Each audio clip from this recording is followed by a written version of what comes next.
هنلبس ايه خريف شتاء 2022 2023. الموضه السنه دي مش صعبه خالص، والاساس المفتاح فيها الالوان. عشان كده هنبتدي بايه هي الالوان الدارجه والموضه في الخريف والشتاء دول. يعني مش عارفه اقولها لكم ازاي او اوضحها لكم اكتر من كده ازاي، بس هو الفوشيا. فوشيا فوشيا في كل حاجه، في كل حاجه، في البلوفرات، في البلاطي، في البلوزات، في كل حاجه الفوشيا منتشر بانتشار جبار. وحتى لو رحتوا المحلات هتلاقوها كلها فوشيا، بلوفرات فوشيا، هاي كول فوشيا، شنط فوشيا، كله فوشيا. فالنتينو هو السبب في الموضوع. كم الفوشيا الرهيب اللي انتشر ده هو اللي ابتدى بالحكايه دي. الفوشيا كان عاده لون صيفي، لكن داخل في الشتاء بقوه جدا، وهنس اللي انا لابساه ده. اللونين اللي بعد كده المهمين جدا الاخضر والاورنج. الاخضر بكل درجاته بس الفاقع اكتر شويه، والاورنج بالذات الاورنج اللي هو البرنت اورنج المحروق. هم دول اهم حاجات في الموضه. يعني السنه دي الموضه مش في الرسومات، مش في الباترنز، لا في الالوان. فوشيا اورنج واخضر كده احنا تمام. نمره 2 حاجه اسمها البريبي ستايل، اللي هو لبس المدارس، اللي يبقى بلوفر مثلا وتحتيه قميص ابيض، سويت شيرت وتحتيه قميص ابيض. سواء القميص مثلا بيبان الكم منه ولا لا، ده اللي هو اكننا رايحين المدرسه. اسمها بريبي ستايل، وده من اشهر الحاجات الموضه السنه دي.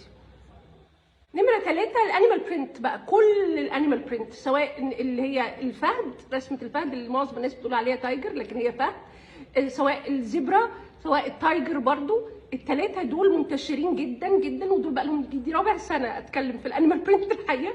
فبقى لنا 4 سنين بنتكلم في نفس النقطه، انه هي الانيمال برنت بكل الوانها، بس الالوان الفاقعه اكتر. يعني اورنج انيمال برنت او فوشيا انيمال برنت او اخضر انيمال برنت يبقى تمام. نمره 4 قماشه التويد، اللي هي كانت الاساس في شانيل.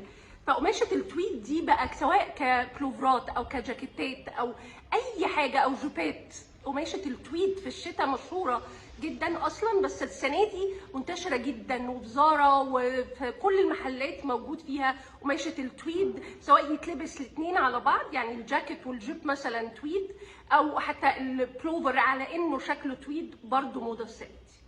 نمرة 5 السوتس، اللي هي المونوكروم، انه البس بدله من فوق لتحت نفس اللون. عايزه جرأه دي، لو كانت فوشيا يبقى احنا كده في الموضه التمام، انه هو نفس الالوان. عشان كده بقول لكم الموضه السنه دي الالوان مش الموديلات.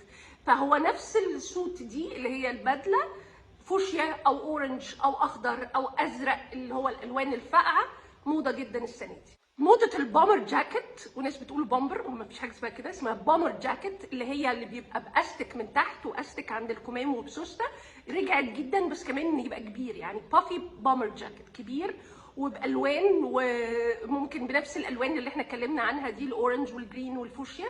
يتلبس بامر جاكيت اخر موضه السنه دي، وموجود في كل المحلات، وشفته في كذا لون في اتش اند ام. اما موضه الجزم او الشوز فهي رجعت موضه اللوفرز. اللوفرز هحط لكم صور طبعا كل حاجه.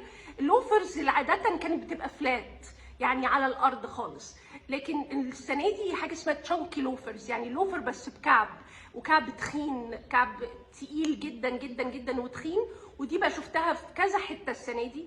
شفتها في زارا، وشفتها في اتش اند ام، وشفتها في محل تاني كده في مول مصر. فالتشانكي لوفرز موضه جدا السنه دي. الشنط ما فيهاش حاجه ملحوظه خالص واضحه، يعني ما فيش، هي الماركات، ان الواحد يلبس ماركات يعني، واحنا طبعا يعني على قد حالنا ما بنلبسش الحاجات دي. الاكسسوارات كلها كبيره جدا ومش مناسبه قوي، لان هي ارتستيك اكتر. لكن كل ما الاكسسوارات تبقى اكبر كل ما هي موضه اكتر، بس دي بتعتمد على لايقه علينا ولا لا.